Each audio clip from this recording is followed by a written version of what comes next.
በታሪካችን መጀመሪያ ላይ ፕሮፌሰር ቦንግሲክ የተባለ ግለሰብ ጭንብል በለበሰ ሰው ከመቀመጫ ጋር ታስሮ እናያለን። በእጁ ያለው አይፓድም ቦንግሲክ ያከናወነውን አስከፊ ወንጀል የሚያሳይ ቪዲዮ እያጫወተ ነበር። ይህ ስመጥር ፕሮፌሰር አንዲት ሴት ተማሪ ላይ በተደጋጋሚ የወሲብ ጥቃት እያደረሰባት እንደነበርም ያሳያል። ይባስ ብሎም የሞት ሰለባ እንድትሆን ምክንያት ሆኗል። በመቀጠልም ሚስጥራዊው ግለሰብ እርምጃ ከመውሰዱ ጥቂት ቀደም ብሎ ጭንብሉን ያነሳል። ከጭንብሉ ጀርባን በጣም የሚያምር ሆኖም ግን አስፈሪ ፊት እናያለን። በሚቀጥለው ቀን ጠዋት ላይ የቦንግ አስክሬን 6 ቦታ ተቆራርጦ ከህንፃው ስር ይገኛል። ይህም በቅርብ ጊዜ ኮሪያን ካናወጠው ተከታታይ ግድያዎች ውስጥ ሶስተኛው ነበር። ሁሉም ሰለባዎቹ በሰሯቸው ወንጀሎች ምክንያት ህዝብን ያስቆጡ ቢሆኑም ነገር ግን በህግ ሳይጠየቁ ነፃ ሰዎች ነበሩ። የመጀመሪያዋ ሰለባ የገዛ አያቱ ስትሆን ያለማቋረጥ ስለሱ ታማዶር ስለነበር ብቻ በጭካኔ ገሏታል። ይባስ ብሎም የአያቱን ፊት ሙሉ በሙሉ በሲጋራ አቃጥሎት ነበር። ሆኖም ግን እድሜው ከ18 ዓመት በታች ስለነበር ምንም አይነት እስራት አልተፈረደበትም። ሁለተኛው ገዳይ ደግሞ የቀድሞ ሴት ጓደኛውን ለመበቀል አሲድ የደፋባት ግለሰብ ነበር። ነገር ግን የአእምሮ በሽተኛ ነኝ በማለት በቀላል ቅጣት ብቻ ታልፏል። በቅርቡ ሰለባ የሆነው ደግሞ የአንዲት ሴትን ተማሪ ህይወት ያበላሸ የዩኒቨርሲቲ ፕሮፌሰር ነው። ምንም እንኳን ህጉ እነዚህን አረመኔዎች መቅጣት ባይችልም እነዚህን ወንጀለኞች ለመቅጣት አንድ ቁርጠኛና ሚስጥራዊ ገዳይ ብቅ ብሏል። ከነዚህ ግድያዎች በኋላም አብዛኛው ሰው ይህ ሁሉ ግድያዎች በአንድ ሰው ተፈጽመው ይሆኑ የሚል ጥያቄ ማቅረብ ይጀምራል። ጭንብላሙ ግለሰብ በህጉ ላይ እምነት ከማጣቱ የተነሳ ወንጀለኛዎችን በመቅጣት መልካም ሥራ እየሰራ እንደሆነ ያስባል። በሚቀጥለው ትዕይንት የሴአን ዩቲዩብ ቻናል ፍትህን ከመደገፍና ህጉን ከመተቸት አልፎ ገዳዩን ክፉ ሰዎችን በማጥፋቱ ሲያወድሰው እንመለከታለን። ከዚያም ሲዮንጆዋን ሚስጥራዊውን ግለሰብ ሄቺ በሚል ቅጽል ስያሜ ይጠራዋል። ሄቺ የሚለው ስም የአፈ ታሪክ ሰው ስም ሲሆን ሁልጊዜ መልካም ሥራዎችን የሚሰራ ግለሰብ ማለት ነው። በመቀጠልም ኢንስፔክተር ዶቾል በጉዳዩ ምክንያት ሲታወቅ እናያለን። ኢንስፔክተሩ በጉዳዮቹ መካከል ያለውን ተመሳሳይነት የተረዳ ሲሆን ሁሉም ሰለባዎች ሌሎቹን እንደጎዱና በተመሳሳይ መንገድ መቀጣታቸውንም ያስተውላል። ቦንግሲክም ቢሆን ሴት ተማሪዋ የሞተችበት ቦታ ላይ ነበር የተገደለው። በዚህ የተነሳም ፖሊሶች እነዚህ ግድያዎች በተመሳሳይ ገዳይ የተፈጸሙ ሊሆኑ ይችላሉ ብለው ይገምታሉ። በመቀጠልም ዶቾል ስለ ጉዳዩ ቁልፍ ነጥብ እየተናገረ ያለ ባለቤቱ ደጋግማ ትደውልለታለች። እሱም በድንጋጤ ስልኩን ይዘጋዋል። የቡድኑ መሪ የሆነ ሱዴትን በዚህ ዘመን ተከታታይ ግድያዎችን ብዛም እንዳልሆኑ ያምናል። ስለዚህም ይህ በቡድን ሆን ተብሎ የሚፈጸም ያስመስለው ግድያ ብቻ እንደሆነ ያስባል። ካፍታ በኋላም ሱዴትን ምርመራውን ፍትሃዊ መሆን እንዳለበት አጽንኦት ይሰጣል። በሌላ በኩል ዶቾል ወደ ቤቱ እየተመለሰ ያለ አሁንም ሴዩን ሆዋን በዩቲዩብ የማይረቡ ነገሮችን ሲናገር እየተመለከተ ነው። በሚቀጥለው ትዕይንትም የዶቾል ሚስት በሥራ መጠመዱንና ቤተሰቡን ችላ ማለቱን በመንቀፍ ለዶቾል የሚሰማትን ስትነግረው እናስተውላለን። ዶቾል በትምህርት ቤት ውስጥ ምን እንደተፈጠረ የማያውቅ ሲሆን ልጁ ውጂንግን ክፍሉን ቆልፎ ተቀምጧል። ዶቾል በሩን በኃይል ቢደበደበውም ጂንግን በሩን ለመክፈት ፈቃደኛ አልነበረም። ዶቾል ይህን ሁኔታ እንዴት መቆጣጠር እንዳለበት ግራ በተጋባበት ቅጽበት ካፒቴን ጂንፖንግ አዲስ መረጃ ለመስጠት ይደውልለታል።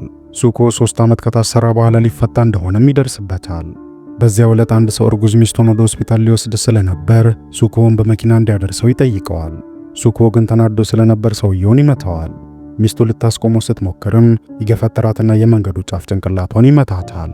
በዚህ ምክንያትም እሷም ሆነች ገና ያልተወለደው ልጅ ይሞታሉ። ፍርድ ቤቱም ሱኮ ሆን ተብሎ ባልተፈጸመ ግድያ የ3 ዓመት እስራት ተፈርዶበት ነበር። ቅጣቱን በጣም ቀላል ስለነበር የሟች አባል በጣም ተቆጥቷል። ክሱን ማሸነፍ ሳይችል በኋላ ላይም ገንዘቡ ያልቅበታል።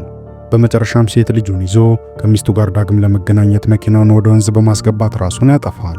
ወደ አሁኑ ጊዜ ስንመለስ ሱኮ ከእስር ሊፈታ መሆኑ የሚገልጸው ዜና ህዝቡን በጣም ማወዛገብ ይጀምራል። ይሁንና ሱኮ የሄቺ ቀጣይ ኢላማ የመሆን አደጋ ስላለበት ከባድ የወንጀል መርማሪ ቡድኑ እንዲጠብቀው ትዕዛዝ ይሰጣል። በዚህ ጊዜም ዶቾል በጣም ይቆጣል። ይህንን ክፉ ሰው ከመጠበቅ ይልቅ ሱኮውን መግደል ብቻ ነበር የሚያስፈልገው በማለት ይናገራል። ነገር ግን ትዕዛዝ ስለሆነ ዶቾል መታዘዝ ነበረበት። ሱኮ ከእስር በተፈታበት ቀን መርማሪ ቡድኑ በሙሉ በጠዋት ተነስተው ከእስር ቤቱ ሊቀበሉት ይሄዳሉ። ሁሉም ፊቱን ሲያዩትን በቡጢ መምታት ያምራቸዋል። በመቀጠል ወደ ሱኮ አፓርታማ ሲደርሱ ሱኮ በሶስተኛ ቡድን ተሰባስቦ እየተጠበቀ ነበር።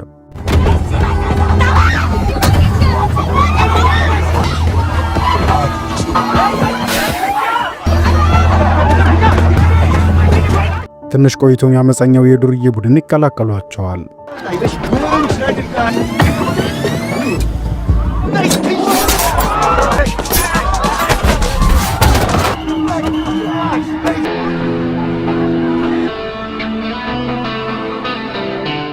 ዶችልም ይህንን ሲመለከት በጣም ይደሰትና ወዲያውኑ ስለ ሱንዉ መልካም አመለካከት ያድርበታል። በዚያው ቅጽበትም ሱንዉ ፈገግ በማለት ራሱን ይነቀንቃል። በዚያ ቀን ምሽት ሁሉም ሰው ለምግብና ለመጠጥ ሲሰባሰብ ሱንዉ ቀደም ሲል በማህበራዊ ሚዲያ ላይ ታዋቂ ሰው እንደነበር ሁሉም ይረዳሉ። አንድ ቆንጆ የፖሊስ መኮንን ባለጌን መጥቶ ሲጥል የሚያሳየው ቪዲዮ ቫይራል ይሆንና በሚሊዮን የሚቆጠሩ እይታዎችን ይስባል። ይባስ ብሎም በሶሻል ሚዲያ ላይ የዩኤፍሲ ፖሊስ መኮንን የሚል ቅጽል ስም ይሰጠዋል። ሆኖም ግን ጥቂት ሰዎች ብቻ የሚያውቁት ነገር ነበር። ከዚህ ድርጊቱ በኋላ ኃይልን ያላግባብ ተጠቅሟል በሚል ምክንያት ሱንዉ ከስራው ለ3 ወራት ታግዶ ነበር። ከዚያም ዶችል እንደመቀለድ በማለት ለሱንዉ መቀጣቱ የማይቀር ከሆነ ለምን ወንበዴውን በደንብ አልመታኸውም ነበር ይለዋል። ከዚያም ዶችል ሰንዉን ቡድኑን እንዲቀላቀል ይጋብዘዋል። በዚህ ጊዜም ሰንዉ አንዳች ሳያቅማማ ወዲያውኑ ራሱን በመነቅነቅ ይስማማል። ከዚያም ሰንዉ ፖሊስ ለመሆን የመረጠው የዶችልን የፍትህ ስሜት በማድነቁ እንደሆነ ይገልጻል። ዶችልም ይህን ሲሰማ በጣም ይደሰትና እንዲያውም ዶችል የሰንዉ ወንድም እንዲሆን ይጠይቀዋል። በጨዋታና ሳቅ ውስጥ እያሉም ዶችል የስልክ ጥሪ ይደርሰዋል። በስልክ የደወለለት ግለሰብም የዶችል ልጅ ራሱን ሊጎዳ እንዳሰበ ይነግረዋል። ዶችል ግን ሰውየው አጭበርባሪ ስለመሰለው ስልኩን ይዘጋበታል። ነገር ግን ያ ሰው እንደገና ይደውላል። በዚህ ጊዜም ዶችል የሰውየውን ቪዲዮ ኮል ሲመለከት ቤቱ ፊት ለፊት የተሰባሰቡትን ፖሊሶችና አምቡላንሶች ይመለከታል። በዚህ ጊዜም በፍጥነት መኪና ውስጥ ገብቶ ወደ ቤቱ ይሄዳል። ልክ ወደ ቤት እንደደረሰን ዶችል ተናዶ ልጁን ሊደበድበው ይፈልጋል። በዚህ ጊዜ ግን የተናደደው ዶችልን ሚስቱ ታስቆመዋለች። የዶችል ባልደረቦች አንድ በአንድ በመሄድ የመሄድ ፍቃድ ሲጠይቁ ሱንዉ ግን ብቻውን እዛ ይቆማል። የሆነ ነገር እያሰላሰለ ይመስልም ዶችልን በጥልቅ እያየው ትኩር ብሎ ይመለከተዋል። በማግስቱ ጠዋትም ዶችል በውጂን ትምህርት ቤት በደረሰ የጉልበተኞች ጥቃት ምክንያት ወደ ትምህርት ቤቱ እንዲመጣ ይጠራል። ውጂን እስከ ድብርት ደረጃ ድረስ መጎዳቱ ቢታወቅም ዋና አስተዳዳሪው ግን በተረጋጋ መንፈስ ዶችልን አስፈላጊ ሆኖ ከተሰማው ለልጁ ትምህርት ቤት እንዲቀይርለት ይመክረዋል። ዶችልም ይህን ሲሰማ በጣም ይቆጣል። ለምን ተጎጂ ሰው ትምህርት ቤት መቀየር እንዳለበትም ይጠይቃል። ከዚያም ዶችል ሳይረጋጋ ከጎኑ የነበረውን መምህር ይበልጥ የሚያስቆጡ ቃላትን ይናገረዋል። ዶችል ውጂንን አብዝቶ መጣላት ስላስተማረው ውጂን ትምህርት ቤት ውስጥ በተደጋጋሚ ጸብ ውስጥ ይገባል የሚል ክስም ያቀርባል። ይህ በእንዲህ እንዳለ ዶችል ከቡድን መሪው ጄፖንግ የስልክ ጥሪ ደርሰውና ወዲያውኑ ይሄዳል። ጄፖንግ ለዶችል ማህበራዊ ሚዲያ ላይ በጣም እየተሰራጨ ያለውን ቪዲዮ ያሳየዋል። በቪዲዮው ላይም ፕሮፌሰር ቦንግሲክ በከፍተኛ ሁኔታ ሲሰቃዩ የሚያሳይ አስደንጋጭ ትዕይንት ነበር። ሄቺ የሚባለው ግለሰብም ይህንን ቪዲዮ በጣም ተወዳጅ ለሆኑ 10 ስትሪመሮች እንዲሁም ሳንጉሃን ለተባለው ሰው ይልክለታል። በቪዲዮው መጨረሻ ላይም ቀጥሎ የሚወገደው ክፉ ሰው ሲልኩ እንደሆነ ፍንጭ ይሰጣል። ስለዚህም ዶችል አሁን የሲልኩን ደህንነት ስለመጠበቅ መጨነቅ ነበረበት። ቡድኑ የሰው ኃይል እጥረት ስለገጠመው ዶችል በአስቸኳይ ሰንዉን ወደ ቡድኑ እንዲቀላቀል ካፒቴኑን ያሳስባል። በዚህ ጊዜ ግን ሰንዉ ፖሊሶችን ሲሳደብ በቀጥታ ስርጭት ላይ ነበር። ፖሊሶች እንደ ሶኩ ያሉ ክፉ ሰዎችን በመጠበቅ ጊዜያቸውንና የግብር ገንዘቡን እያባከኑ ነው ሲልም ይናገራል። የሶሻል ሚዲያ ማህበረሰቡን በጋለ ስሜት ይስማማል። በተለይም ደግሞ በድምፅ ኮሜንት ውስጥ ባሰፈሯቸው አስተያየቶች ሁኔታውን ይበልጥ ያወሳስቡታል። ሳኩ እንዲገደል በሚለው ዕቅድም 97% የሚሆኑት ድምፃቸውን በሙሉ ልብ ያጸድቃሉ። የሚገርመው ነገርም የዶችል ልጅ ከነዚህ ሰዎች መካከል አንዱ ነበር። በዚያ ምሽትም ሶኩን የመጠበቅ ዕቅድ ተግባራዊ ይደረጋል። ዶችል ሶኩን መኪና ውስጥ አስገብቶ ቢሄድም ይህ ግን የማዘናጋ ዘዴ ብቻ ነበር። ጄፖንግ ግራ የተጋቡትን ሰዎች እንዲከተሉት ለማድረግ ራሱን እንደ ሳኩ መስሎ ተሸፋፍኖ ነበር። በሌላ በኩል ደግሞ ሰንዉ በሌላ መኪና ሳኩን ወደ ተቃራኒ አቅጣጫ እየወሰደው ነበር። ምንም እንኳን አመለጥን ብለው ቢያስቡም ባልጠበቁት ሁኔታ አንድ ምስጢራዊ ግለሰብ በድብቅ እየተከታተላቸው ነበር። በአደባባዩ መንገድ ከሄዱ በኋላም ሳኩ ለደህንነቱ ሲባል ወደ ፖሊስ ዶርሚተሪ ይወሰዳል። ሆኖም ግን ሳኩ የቦታው ምቾትና አገልግሎት አናሳ በመሆኑ ወዲያውኑ በቦታው ላይ ትችቱን ያቀርባል። ይባስ ብሎም ሰዎችን በህገወጥ መንገድ አስሯል በሚል መንግስትን እንደሚከስ በትዕቢት ይናገራል። በዚህ ጊዜም ዶችል በጣም ከመናደዱ የተነሳ ሊደበድበው ተቃርቧል። ይህ በእንዲህ እንዳለ ሰንዉ በጸጥታ ወደ መታጠቢያ ቤቱ ገብቶ የመኝታ ቤቱን ቁልፍ በድብቅ ያስቀምጠዋል። ወደ ቤት ሲመለሱም ዶችል ስለ ልጁ ሰንዉን ሲያናግረው እንመለከታለን። ልጁ ከሱ ጋር እምብዛም እንደማይነጋገር እንዲሁም ምንም ነገር እንደማያጋራው ይነግረዋል። ሰንዉም እየሳቀ የዛሬ ልጆች ከቀድሞ በጣም የተለዩ ናቸው ይለዋል። በዚህ ጊዜም ዶችል ልጁን ለመርዳት ቀላል መንገድ ያገኛል። አገኘሁት ያለው መንገድም የልጁን ስልክ መሰለልና ሁሉንም ነገር መረዳት ነበር። በመቀጠልም ሰንዉ ዶችልን የያዘውን ሃከር እንዲያስተዋውቀውና እንደሚያስፈልገው ይነግረዋል። ዶችል ግን ሰንዉ ይህን ያህል ደፋር ይሆናል ብሎ አልጠበቀም ነበር። በዚሁ ቅጽበትም የዶችል ሚስት ደግማ ትደውላለች። ዶችል በበኩሉ ሰንዉን ወደ ኤሌክትሮኒክስ መደብሩ እንዲወስደው ይጠይቀዋል። የሳኩ ባለቤቱ የምትባል የዋህ የቬትናም ሴት ስትሆን አሁን ላይ በከፍተኛ ችግር ውስጥ ትገኛለች። በዚህ ወንጀልን የማጋለጥ ተከታታይ ቪዲዮ ውስጥ ጻድቅ መሪ የሚባለው የሰንኋን ቻናል ላይ በወጣው ቅጂ ሲያንቱንን ኢላማ አድርጓል። በቪዲዮውም ላይ ሲያንቱን የባሏን የኢንሹራንስ 1 ቢሊዮን ወን ገንዘብ ለመውሰድ ባሏን እንደገደለችው ይከሳል። በተጨማሪም ቱ የኢንሹራንስ ኩባንያ ሰራተኞችን ይዛ ወደ ሞቴል ስትሄድ ያዩ ምስክሮች እንዳሉም ይናገራል። የሶሻል ሚዲያ ተቺዎችም ወዲያውኑ ቱይ ላይ ስድብ ማዝነብ ይጀምራሉ። አንዳንዶቹ ጽንፈኛ ግለሰቦች ቤቷ ላይ ድንጋይ በመወርወር የመስታወት በሯን ይሰብሩባታል። ይህ ደግሞ ቱይና 2 ትንንሽ ልጆቿን በፍርሃት ውስጥ እንዲኖሩ አድርጓቸዋል። በተጨማሪም የዶቾል ሚስት ቱይን ከረጅም ጊዜ ጀምሮ ታውቃታለች። ስለዚህ እነዚህ ታሪኮች ሁሉ የሰው እይታን ለመጨመር በአንድ ሰው የተፈጠሩ እንደሆነ ይታወቃል። በእርግጥም ዶቾል አንድ ግለሰብን በደንብ የሚያውቅ ሲሆን ያ ሰውም ጉቦ ተቀብሎ ከሥራ የተባረረ ታማኝ ያልሆነ ጋዜጠኛ ነው። በመቀጠልም ዶቾል በቱይ ቤት ዙሪያ የፖሊስ ጥበቃ እንዲጨምር የአካባቢውን ፖሊስ ለመጠየቅ ይወስናል። በተጨማሪም በአደጋ ጊዜ ማስጠንቀቂያ የሚሰጥ የእጅ ሰዓት ለቱይ እንደሚሰጣት ቃል ይገባላታል። በማግስቱም ሰንዎ ጂን ሲደበደብ የሚያሳይ አንድ ቪዲዮ ኢንስታግራም ላይ ያገኛል። ይህንን ለዶቾል ሊያሳየው ሲልም ሱን የሚባል ሌላ ሰው አስደንጋጭ ዜና ይለቃል። ሱንም ከሄቺ ጋር በናምሳን ተራራ ላይ የሚያደርገውን ስብሰባ በቀጥታ እንደሚያስተላልፍ ያስታውቃል። በዚህ ጊዜም የፖሊስ ቡድኖቹ ምግባቸውን ሳይጨርሱ ወዲያው መነሳት ነበረባቸው። የገና ዋዜማ ዕለትም የናምሳን ታወር በደማቅ ብርሃን ተጥለቅልቆ በሰዎች ተጨናንቆ ነበር። ሱንኋን ሄቺን በስልክ እያነጋገረ ቢሆንም እሱ ግን ገና አልታየም ነበር። የፖሊስ ቡድኑ በሙሉም ወዲያውኑ ይበተኑና በህዝቡ መካከል ሄቺን መፈለግ ይጀምራሉ። ሰንቡ ብቻውን ሲቀርም ወዲያውኑ ለሶኩ ይደውላል። ከዚያም ለሶኩ ወደ መታጠቢያ ቤቱ እንዲገባና የመታጠቢያ ገንዳ ውስጥ የተደበቀውን ቁልፍ እንዲያገኘው ይነግረዋል። በዚሁ ጊዜም ሄቺ አሁንም ተንኮል እያሰበ ነበር። እናም ዳኞች፣ አቃቢ ህጎች፣ ጠበቆችና ከፍተኛ የፖሊስ መኮንኖች ወንጀላቸውን በሙሉ እንዲናዘዙ ይጠይቃል። ከዚያም ሄቺ የሚናዘዘው እነዚህ ሰዎች ሲገደሉ ብቻ ነው ሲል ያስባል። አንድ የፖሊስ መኮንን በበኩሉ ሰንኋን ወደ አደባባዩ መሃል ሲጠጋ ይመለከተዋል። ሰንቡ ሳን ወደሚባለው ግለሰብ ሲጠጋ ሙሉ በሙሉ ጭንብል ያደረገ አንድ ተጠርጣሪ ያስተውላል። ይህ በእርግጥም ሄቺ ነበር።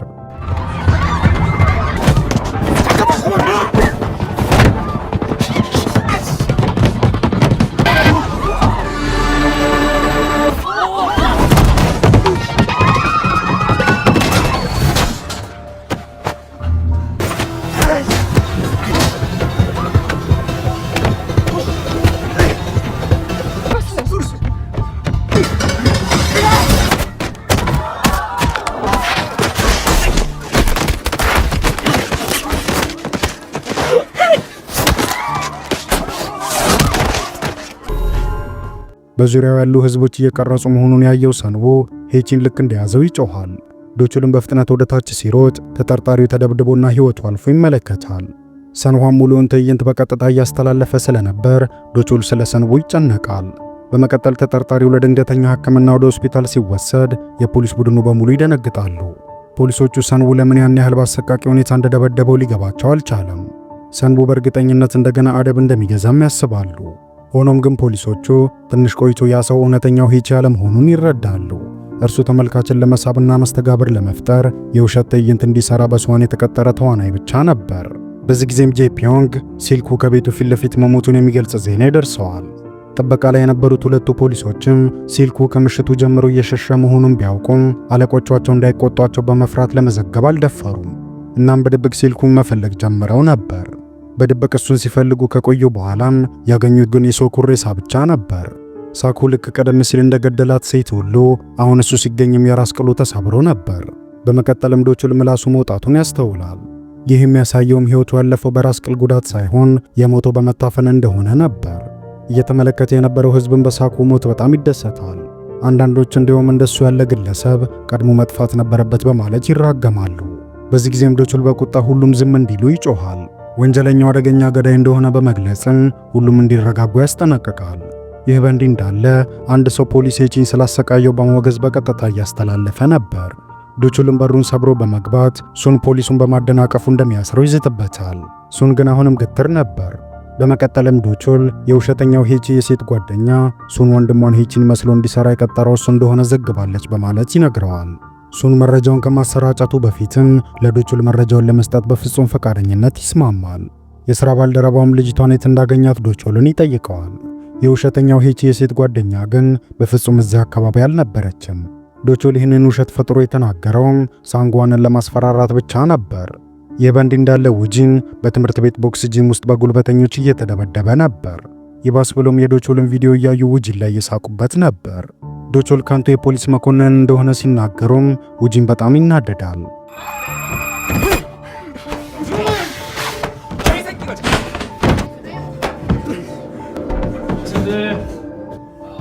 너네 특수 폭행인데 어떻게 하려고 그러니?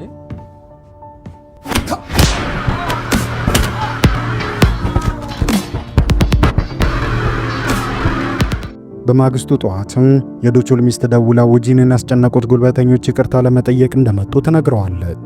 በዚህ ጊዜ ግን ዶቾል ሰንዎ የሱን ስልክ በመጥለፍ እንደገባና ሁሉንም ነገር በድብቅ ሲያዳምጥ እንደነበር አላወቀም ነበር።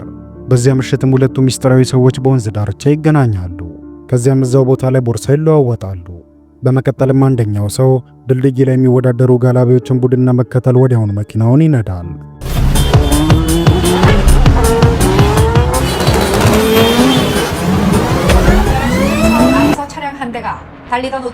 ከዚያም አደጋ ተፈጥሮ በድምሩ 12 ሰዎች ይሞታሉ።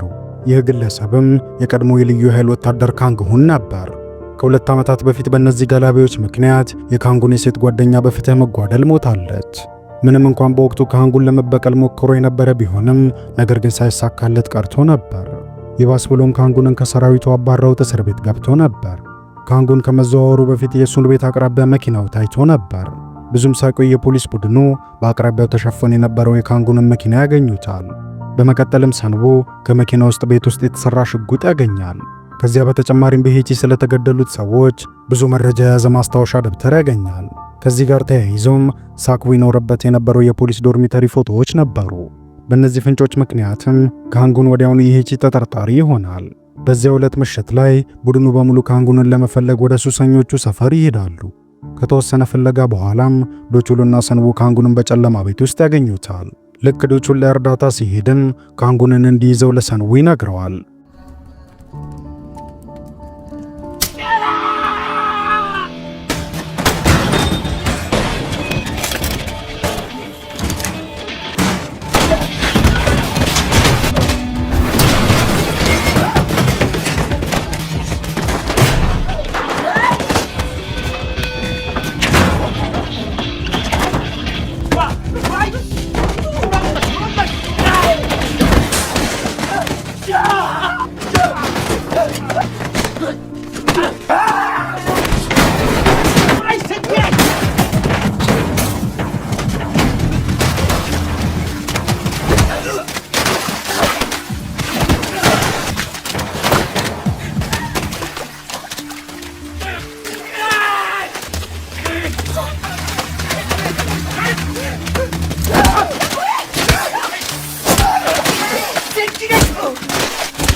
በተጨማሪም ሰንዎ ካንጉንን ለምን ሊገድለው እንደፈለገ ግራ ይጋባል። ከዚያም ሰንዎ ቁስሉን ለማሰር ወደ ሆስፒታል ይወሰዳል። ዶቾል ካንጉን ሄቺ መሆኑን አሁንም ሙሉ በሙሉ ስላልተቀበለው ሰንዎ ምን እያሴረ ነው ብሎ ይጨነቃል። ዶቾል ሰንዎን ስላልጠረጠረው ለሚቀጥለው ጊዜ በልጥ ጥንቃቄ እንዲያደርግ ብቻ ያስጠነቅቀዋል። አሁን የዶቾል ቡድኖች ጉዳት የደረሰበት ካንጉንን እንዲጠይቁ አልተፈቀደላቸውም ነበር። አለቃውም ይህንን ሥራ ላይ ሌላ ቡድን ይሰጣል። ዶቾል አለቃውን በቁጣ ቢነቅፈውም አለቃው ግን አቋሙን ለመቀየር አሻፈረኝ ይላል። እንደ ዕድል ሆኖም የፎረንሲክ ባለሙያዎች የሶኩን አስክሬን ምርመራ አጠናቀው ነበር። በውጤቱ መሠረትም የሞተው ታንቆ እንደሆነ ይደመድማሉ። በሬሳው ላይ ያሉት ምልክቶች እንደሚያሳዩትም ሶኩ ልክ እንደ ኤምኤምኤ ተደባዳቢ ትራያንግል ሎክ በሚባል መቆለፊያ ስልት ታንቆ መሞቱን ያምናሉ። ጄፒዮንግ በበኩሉ አንድ የፖሊስ መኮንንን መክሰስ በጣም አደገኛ ጉዳይ ስለሆነ አሁንም ቢሆን ፈርቶ ነበር። ነገር ግን ዶቾል የሰንውን ወንጀሎች የሚያጋለጥ ማስረጃ ለመፈለግ አቅዶ ነበር። ቀጥሎም ጄፒዮንግ ለዶቾል በዚህ ጊዜ ከተሳሳተ የሴት ልጁን የዩኒቨርሲቲ ትምህርት ክፍያ እንዲከፍል በቀልድ መልኩ ይነግረዋል። በዚህ ጊዜ ግን ዶቾል የጄፒዮንግ ሴት ልጅ ወደ ዩኒቨርሲቲ መሄድ እንደማትችል ያስባል። እነዚህ ሁሉ ሰዎች ሰንዎ በክትትል ካሜራዎቹ አማካኝነት እያንዳንዱን እንቅስቃሴያቸውን እየሰለለ እንደሆነ አያውቁም ነበር። ዶቾል ሆስፒታል እንደደረሰም ሰንዎ ይሄዳል። በዚህ መሃልም የዶቾል ሚስት ትደውልና ቱይ ከ3 ሰዓት በላይ መጥፋቷንና ለመገኘቷን ትናገራለች። ዶቾልም ስልኩን እንደዘጋ ሰንዉ ይደውልለታል።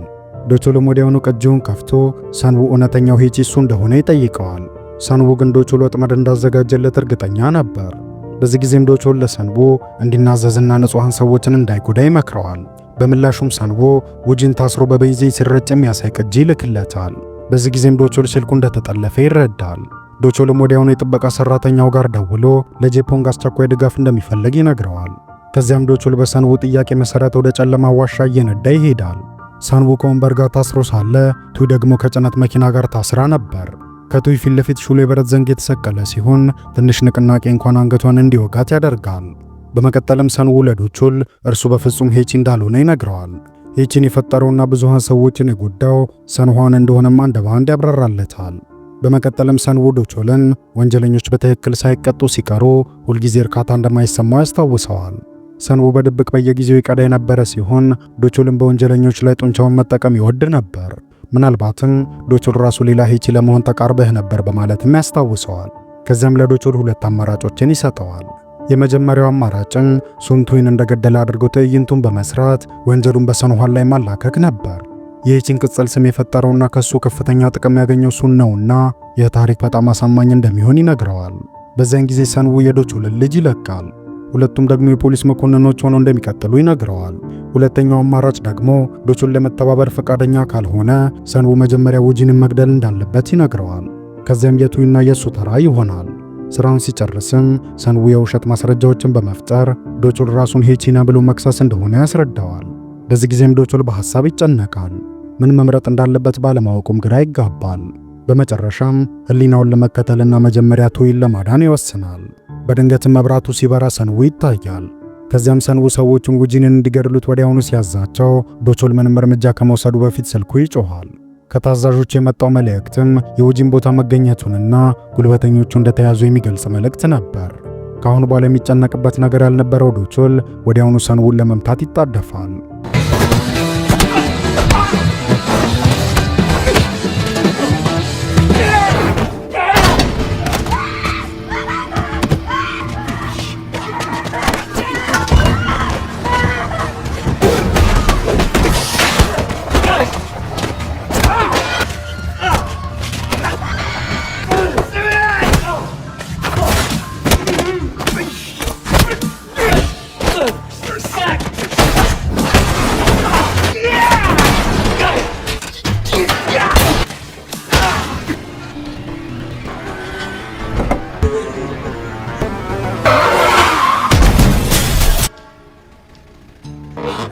괜찮아요?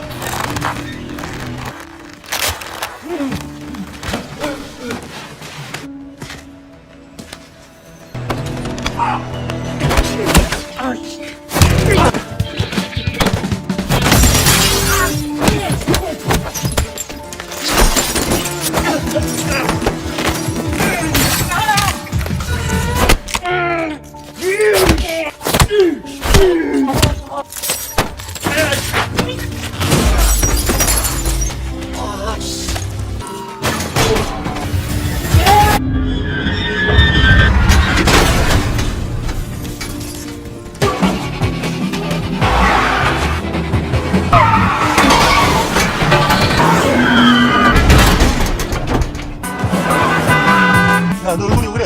어?